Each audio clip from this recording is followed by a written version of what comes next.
பாஜகவுக்கு எதிராக மாபெரும் உரிமை போரை நடத்தி நாட்டை காக்க மக்களுக்கு முதலமைச்சர் மு.க.ஸ்டாலின் அழைப்பு விடுத்துள்ளார். அமித்ஷா காலில் விழுந்த பிறகு எடப்பாடி பழனிசாமி முகத்தை மறைப்பது ஏன் என்றும் அவர் கேள்வி எழுப்பியுள்ளார்.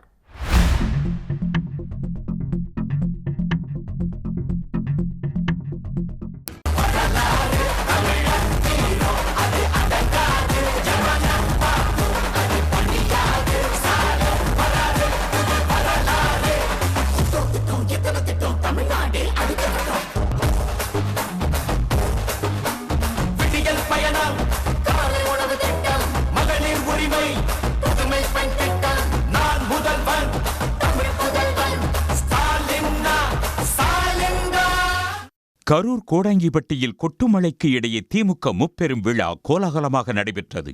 விழாவில் லட்சக்கணக்கான திமுக தொண்டர்கள் குவிந்தனர். மேடைக்கு வரும்போது ரோடு ஷோ நடத்திய முதலமைச்சர் தொண்டர்களை பார்த்து உற்சாகமாக கையசைத்தார். விழா தொடங்கியதும் மழை பெய்தது. ஆனாலும் தொண்டர்கள் நாற்காலிகளை குடைகளாக மாற்றி நகராமல் விழாவில் பங்கேற்றனர். முப்பெரும் விழாவில் சிறப்புரையாற்றிய முதலமைச்சர் மு.க.ஸ்டாலின் தமிழ்நாட்டின் வளர்ச்சிக்கு இடையூறு செய்வது காவிக் கொள்கை என்று குறிப்பிட்டார். காவிக் கொள்கையின் அரசியல் முகம் பாஜக என்று கூறிய அவர், அதற்கு எதிராக உரிமை போர் நடத்தி நாட்டை காப்பாற்றும் கடமை நமக்கு இருப்பதாக கூறினார். என்னாலுமே அடக்குமுறைக்கு இங்கே நோ என்ட்ரி தான், ஆதிக்கத்துக்கு இங்கே நோ என்ட்ரி தான், திணிப்புக்கு இங்கே நோ என்ட்ரி தான், மொத்தத்தில் இங்கே பாஜகவுக்கு நோ என்ட்ரி தான்.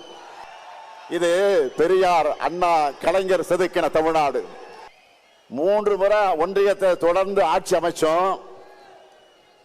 தமிழ்நாட்டில் மட்டும் உங்களுடைய மோடி பஸ்தார் மேல பலிக்கலையே.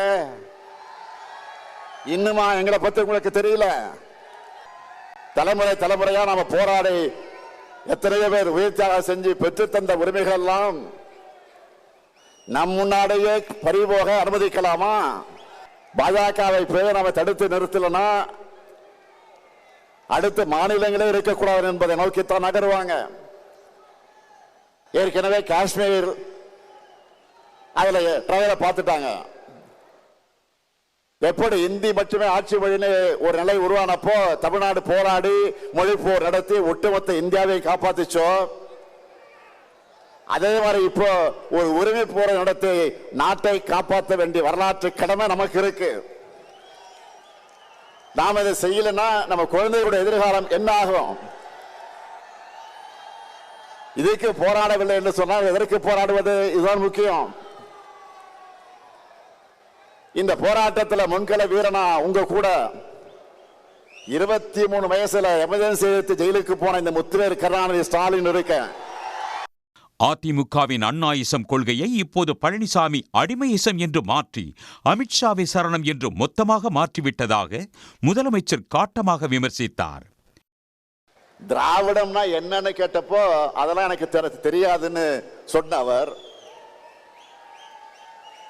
அண்ணா திராவிட முன்னேற்ற கழகத்தோட தலைமை பொறுப்பில் இருக்கிறார். இன்றைக்கு அவர் திராவிடம்னா என்ன தெரியாம அதிமுகவுடைய தலைமை பொறுப்பில் இருக்கிறார். அதான் வெட்கக்கேடு. அதிமுக தொடங்கினப்போ தன்னுடைய கொள்கை அண்ணாயிசம்னு சொன்னாங்க. அதை இப்ப பழனிசாமி அவர்கள் அடிமையிசம்னு மாத்தி அமித்ஷாவே சரணம்னு மொத்தமா சரண்டர் ஆகிட்டார்.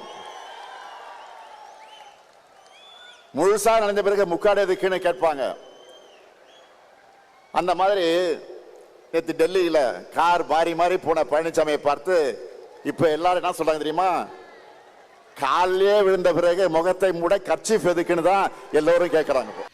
தமிழ்நாட்டை தலைகுனிய விடமாட்டோம் என்று கூறிய அவர், இது டெல்லிக்கு கேட்கும் வகையில் உரக்கச் சொல்லுங்கள் என்று தொண்டர்களை கேட்டுக்கொண்டார்.